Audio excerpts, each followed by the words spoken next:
Mr. Isreal, why did you come to Rosamond in Kern County for your project? Rosamond's a great place. We're active across the state, but Rosamond is one of the best places to develop for solar because it's one of the sunniest spots in the state, if not the U.S. It's very close to Los Angeles, where there's a big need for power.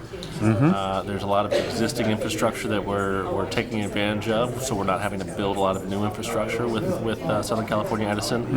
And lastly, Kern County has been very collaborative, very supportive, very welcoming to developing renewable energy projects in the right locations across the county. Highway 14's right there? Right, just right here. The town Okay. of Mojave is up here a couple of miles. Sure. This entire parcel is about 400 acres. And we've got one facility here that's 20 megawatts, one facility here that's 20 megawatts, and then Columbia 3 is about 10 megawatts on the north end of the property. Okay. We would be just interconnecting to the grid through the existing power line here that's up and down Holt Street.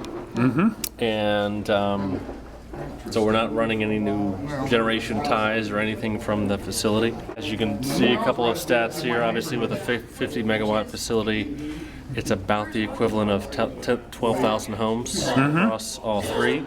Sure. We're saving about 100,000 metric tons of carbon dioxide avoided.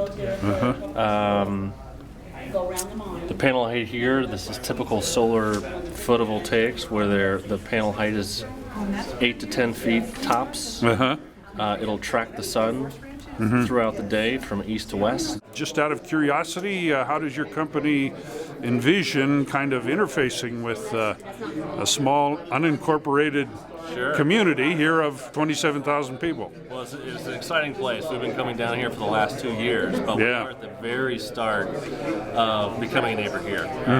We're at the beginning part of this process. We've made our applications to the county. We're looking to get our approvals, work with the community to get to that point to make sure we understand what their concerns are. So we design these facilities to address their concerns. Sure. And beyond that, we're really we're going to be here for a long time. And so we're really open to ideas about how to get engaged and plugged into the community. We've been working with staff very closely and commissioners to understand the county and the dynamics of the region, but we're now just getting a lay of the land for what sort of organizations are out there, where we can participate, what the community would be looking for from someone like Recurrent Energy, and we're just the start of that. If the superintendent of the school district, Mr. Kent Taylor, or Mr. Starkey, the trustee, if they wanted to start communication with you, could they do that? Would they contact you directly or someone else? Okay. They could contact me directly. Okay. It's a pretty exciting time in the renewable energy space. And so we've been educating other schools on what solar power is all about. Oh, that's good. What power is all about, what the benefits are. When is foundation going to be dug, and when are we going to see things rising in the air and so forth? Our goal is for Q1 into Q2, so March would be probably a likely start time. There's 10 total projects in our EIR. 5 of those currently have contracts, which I believe is 55 megawatts. And the hookup is not directly to Whirlwind; it's more conventional. Yes, so most of our projects sit adjacent to the power lines that they'll actually interconnect to. So a couple projects have relatively short gen ties to substations, but for the most part, they all are adjacent to this line they'll interconnect to. Our company's siting strategy and development process focuses on siting projects where there's load. So while these projects, because these projects are of the nature of 5 to 20 megawatts in size, they'll actually generate energy that's used locally. So the load is here. You can't put a name on an electron and follow it. Right. But the load, the electrons will be put into the grid and generally taken out very nearby by the local load. So while LA and all the large transmission lines in the area serve it, we don't utilize those, to be honest. Hey, now, what about environmental concerns and things like that? Well, we've done a lot of environmental diligence on these sites. We've eliminated a lot of sites which we feel have very adverse environmental impacts on certain sensitive species such as desert tortoise or Mojave ground squirrel. Right.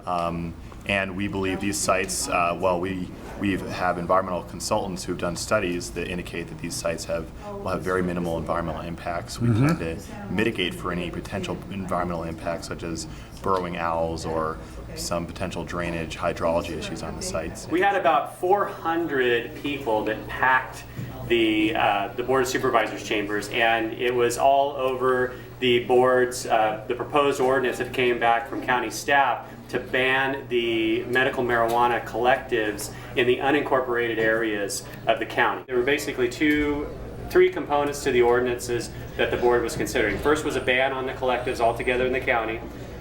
Also a ban on the consumables, the food products like the cakes and things like that, that people are taking rather than the more conventional means through smoking. Also was a ban on the outdoor cultivation, anything over 99 plants, and that was applied to a parcel. So what our county planning department would consider a parcel. The board unanimously passed the ban on the collectives. That we will have a second reading of that ordinances on the 9th of this month, so in just a week, and then the ordinance would then go into effect in 30 days. Debbie, thank you so much for bringing this on behalf of Edison. Well, we're very happy to do this, and I think this is going to be a great addition to your skate park. It is. And exciting for the youth. Yes, and like John said, thank you very much. Thank you, Edison. And this, hopefully this is the first of a lot of good things for the community. Hopefully so. So, Rick, is this your happiest day as president of the Rosamond Foundation? I would have to say. This is very important to us, and like I said, I can only say again, thank you very much.